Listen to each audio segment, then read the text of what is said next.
Hello, ഞാൻ ഡിപിൻലി. അപ്പൊ ഞാൻ ഇന്ന് ഒരു സിനിമ കണ്ടു, ഈ കൊല്ലത്തെ 5ാമത്തെ സിനിമ.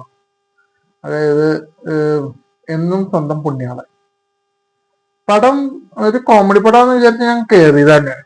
കാരണം കോമഡിയായി അർജുന അശോകന്റെ ട്രെയിലറിൽ നിന്നൊക്കെ വെട്ടാലോ, കോമഡി ആയിരിക്കും എന്ന് വിചാരിച്ച ഞാൻ കയറിയത്.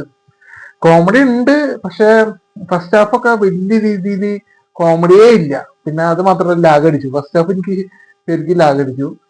പിന്നെ പടത്തിൽ എടുത്തു പറയാനുള്ളത് തന്നെ മറ്റേ ബാലു വർഗീസും പിന്നെ അതേപോലെ തന്നെ അർജുന അശോകൻ, പിന്നെ അനശ്വര രാജൻ. ഇവരുടെ 3 പേരുടെ പെർഫോമൻസ് മാത്രമേ ഈ പടത്തിൽ എടുത്തു പറയാനുള്ളൂ. പിന്നെ കഥയും വെച്ച് നോക്കുമ്പോ ഞാൻ പറഞ്ഞില്ല, ഫസ്റ്റ് ഹാഫ് എനിക്ക് ശരിക്കും ലാഗടിച്ചു. സെക്കൻഡ് ഹാഫ് വന്നപ്പോ പടത്തില് ട്വിസ്റ്റും കാര്യങ്ങളൊക്കെ വന്ന കാരണേ അതൊരു ഇൻട്രസ്റ്റിംഗ് ആയിട്ട് തോന്നി.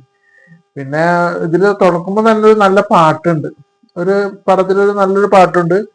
പിന്നെ ബിജിഎമ്മും ചില സ്ഥലത്തൊക്കെ കുഴപ്പമില്ല, അത് രസമായിട്ട് തോന്നി. എടുത്തു പറയേണ്ടത് ഇത്രേ ഉള്ളൂ, വേറെ ഒന്നുമില്ല. അതായത് ബാലുവർഗീസിന്റെ പ്രകടനമൊക്കെ കിടലായിട്ട് വന്നിട്ടുണ്ട്. പുള്ളിയാണ് ഇതിൽ ത്രൂ ഔട്ട് ചെയ്യുന്നത്. ഈ അർജുന അശോകനായാലും പോലും സെക്കൻഡ് ഹാഫ് തുടങ്ങിയ പുള്ളിക്ക് റോളുള്ളൂ. പിന്നെ അനശ്വരാജനും ഇതിൽ ചെയ്തു. പുള്ളിക്കാരത്തി ഇതില് നല്ല രീതിയിൽ ചെയ്തിട്ടുണ്ട്. ഇപ്പൊ ഇന്നലെ പുള്ളിക്കാരത്തിലെ രേഖചിത്രം അതിലും നന്നായിട്ട് ചെയ്തു. ഇപ്പൊ തുടരെ ഹിറ്റ് അടിക്കുന്ന ഒരു നടി അനശ്വരാജനായിട്ട് മാറുന്നു.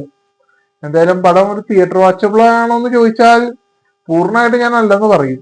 കാരണം ഫസ്റ്റ് ഹാഫ് എനിക്ക് ശരിക്കും ലാഗടിച്ചു, അത്ര തന്നെ. വേറെ ഇതിലൊന്നും പറയാനില്ല. പിന്നെ സെക്കൻഡ് ഹാഫിലൊക്കെ വരുമ്പോ അർജുന അശോകന്റെ ബാലവർഗീസിന്റെ ഒക്കെ ഫൈറ്റും കാര്യങ്ങളൊക്കെ ഉണ്ട്, അതൊക്കെ രസമായിട്ട് ചെയ്തിട്ടുണ്ട്. പിന്നെ പടത്തില് വിഷ്വൽസ് ചിലയിടത്തൊക്കെ കൊള്ളാം. അതായത് ഒരു ഞാൻ ഇപ്പൊ കൂടുതലൊന്നും പറയല്ല, ചില സ്ഥലത്തൊക്കെ കൊള്ളാം. ഇപ്പൊ നൈറ്റ് വിഷൻ ആയാലും കൊള്ളാം, കാര്യങ്ങളൊക്കെ രസമായിട്ട് വന്നിട്ടുണ്ട്. നൈറ്റിലുള്ള കാര്യങ്ങളൊക്കെ ആയാലും കൊള്ളാം. എന്തായാലും ഒരു വൺ ടൈം വാച്ചബിൾ ആയിട്ട് എനിക്ക് ഫീൽ ചെയ്തുള്ളൂ പടം.